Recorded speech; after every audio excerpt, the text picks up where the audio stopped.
perbatasan Jawa Tengah dan Jawa Timur, petualangan dimulai. Halo teman-teman, kali ini kita akan menjelajahi perbatasan antara Jawa Tengah dan Jawa Timur. Wilayah yang penuh dengan sejarah dan keindahan alam. Yuk, kita mulai. Bayangin guys, dua provinsi ini kayak roti isi. Di tengahnya ada selai yang gak kalah menariknya. Nah, selai itu adalah perbatasannya. Ada sungai legendaris, gunung tinggi menjulang, sampai candi-candi yang bikin kita bertanya-tanya, gimana ya cara orang dulu membangunnya? Penasaran kan? Siap-siap, kita akan ngebahas semua itu di video kali ini. Bengawan Solo lebih dari sekedar sungai. Oke guys, pertama-tama kita bahas dulu nih, si legendaris Sungai Bengawan Solo. Kalian pasti udah nggak asing lagi kan sama sungai yang satu ini? Ya, Bengawan Solo ini sungai terpanjang di Pulau Jawa guys. Bayangin, panjangnya mencapai 548 km. Gokil nggak tuh? Nah, yang bikin Bengawan Solo ini spesial, dia ini jadi batas alam antara Jawa Tengah dan Jawa Timur di beberapa titik. Jadi, bisa dibilang Bengawan Solo ini kayak jembatan alami gitu guys. Tapi, jangan coba-coba nyebrang pakai ban dalam ya, bahaya. Selain jadi batas alam, Bengawan Solo ini juga punya peran penting banget buat masyarakat sekitar guys. Dari dulu kala sungai ini udah jadi sumber air utama buat pertanian. Bayangin aja sawah-sawah luas di sepanjang alirannya, subur makmur berkat air dari Bengawan Solo.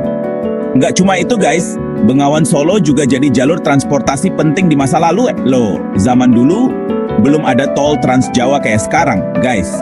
Jadi orang-orang pada naik perahu buat ngangkut hasil bumi atau dagangan mereka lewat Bengawan Solo.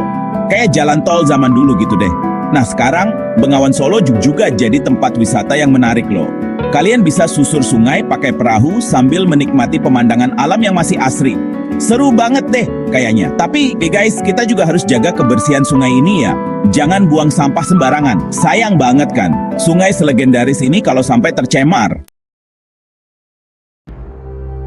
Gunung Lawu, antara mistis dan pesona alam.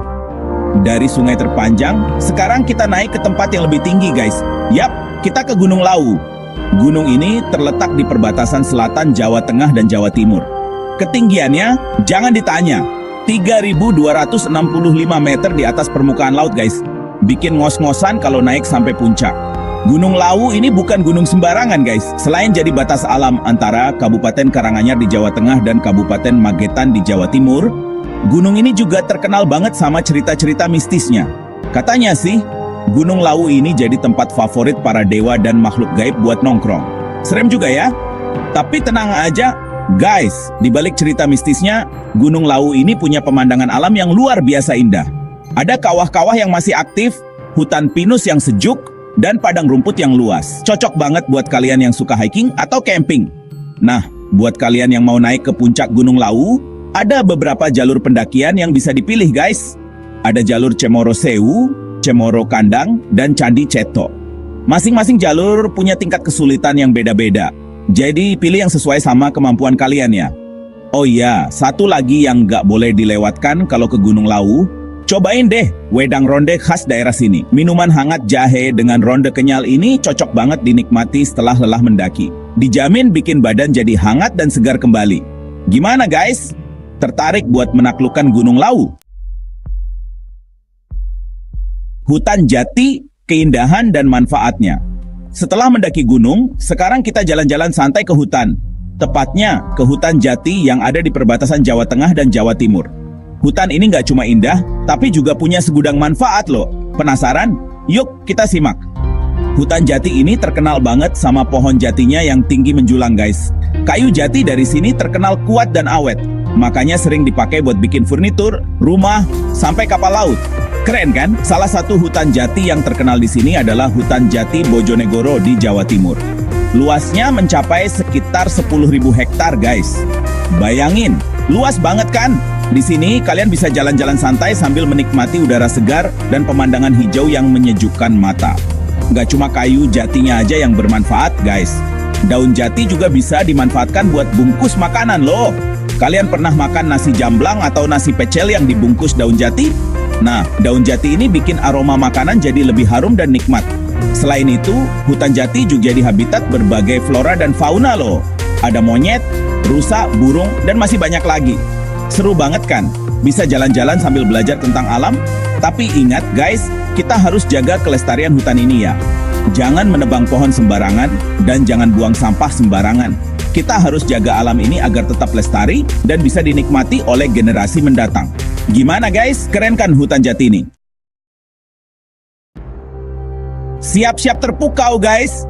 Kali ini kita akan berkunjung ke dua candi megah yang jadi ikon Indonesia, yaitu Candi Prambanan dan Candi Borobudur. Dua candi ini lokasinya nggak jauh dari perbatasan Jawa Tengah dan Jawa Timur loh. Pertama kita ke Candi Prambanan dulu yuk. Candi Hindu terbesar di Indonesia ini punya arsitektur yang luar biasa indah dan detail. Bayangin aja guys, candi ini dibangun pada abad ke-9 Masehi. Gimana ya cara orang dulu membangunnya? Misterius banget kan? Candi Prambanan ini terdiri dari ratusan candi kecil dan 3 candi utama yang menjulang tinggi. Ketiga candi utama ini melambangkan Trimurti dalam agama Hindu, yaitu Dewa Brahma, Dewa Wisnu, sang pemelihara, dan Dewa Siwa, sang perusak. Keren banget kan? Nah, kalau Candi Borobudur, ini adalah candi Buddha terbesar di dunia guys. Candi ini dibangun pada abad ke-8 Masehi dan punya bentuk yang unik banget, yaitu stupa bertingkat. Stupa-stupa ini tersusun rapi dan dihiasi relief-relief yang menceritakan tentang ajaran Buddha. Kebayang nggak guys? Betapa canggihnya orang-orang zaman dulu? Mereka bisa membangun candi semegah ini tanpa bantuan teknologi modern. Salut banget deh! Nggak heran kalau Candi Prambanan dan Candi Borobudur ini jadi tujuan wisata favorit turis lokal maupun mancanegara. Bab 5 Keraton Surakarta dan Yogyakarta menelusuri jejak kejayaan masa lalu. Dari candi, sekarang kita bergeser ke tempat yang nggak kalah bersejarahnya guys. Yap, kita ke Keraton Surakarta dan Keraton Yogyakarta. Dua keraton termegah di Indonesia ini juga lokasinya nggak jauh dari perbatasan Jawa Tengah dan Jawa Timur loh. Pertama, kita mampir dulu ke Keraton Surakarta yuk. Keraton yang juga dikenal dengan nama Keraton Kasunanan ini adalah istana resmi Kasunanan Surakarta Hadiningrat. Di sini kita bisa melihat langsung kemegahan arsitektur Jawa klasik dan berbagai koleksi benda-benda bersejarah. Nah, kalau Keraton Yogyakarta, ini adalah istana resmi Kesultanan Ngayogyakarta Hadiningrat. Sama seperti Keraton Surakarta, di sini kita juga bisa melihat keindahan arsitektur Jawa dan berbagai koleksi pusaka kerajaan. Kebayang nggak?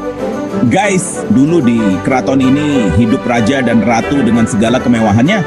Pasti seru banget ya? Bisa ngerasain jadi raja sehari aja, heh? Bab 6. Pesona batik di Pekalongan, Laweyan. Dari keraton, sekarang kita jalan-jalan ke tempat yang penuh warna guys. Yap, kita ke Pekalongan dan Laweyan, dua tempat yang terkenal dengan batiknya. Pertama kita ke Pekalongan dulu, yuk. Kota yang dijuluki sebagai kota batik ini punya banyak banget sentra produksi batik.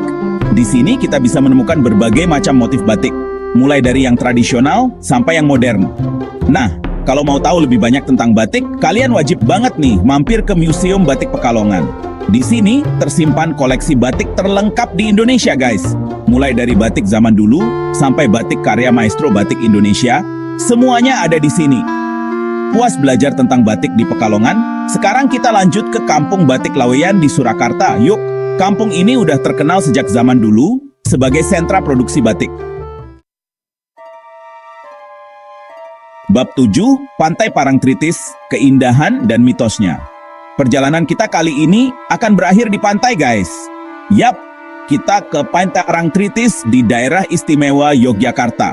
Pantai ini terkenal banget sama ombaknya yang besar dan pemandangan sunsetnya yang indah banget. Pasir di Pantai Parangtritis ini warnanya putih kecoklatan. Guys, beda sama pantai-pantai di Bali yang pasirnya putih bersih. Tapi jangan salah, pemandangan di sini nggak kalah keren kok. Ombaknya yang besar bikin suasana pantai ini jadi lebih dramatis. Cocok banget buat foto-foto, hehe. Nah, kalau sore hari, kalian wajib banget nih nungguin sunset di Pantai Parangtritis. Pemandangan matahari terbenam di sini indah banget guys. Langitnya berwarna oranye kemerahan, bikin suasana jadi romantis. Cocok banget buat ngedate bareng pacar, hehe. Tapi, di balik keindahannya, Pantai Parangtritis ini juga terkenal sama cerita mistisnya guys.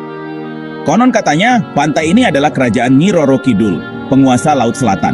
Serem juga ya. Makanya, kalau lagi main di Pantai Parangtritis, jangan lupa buat selalu hati-hati dan jaga sikap.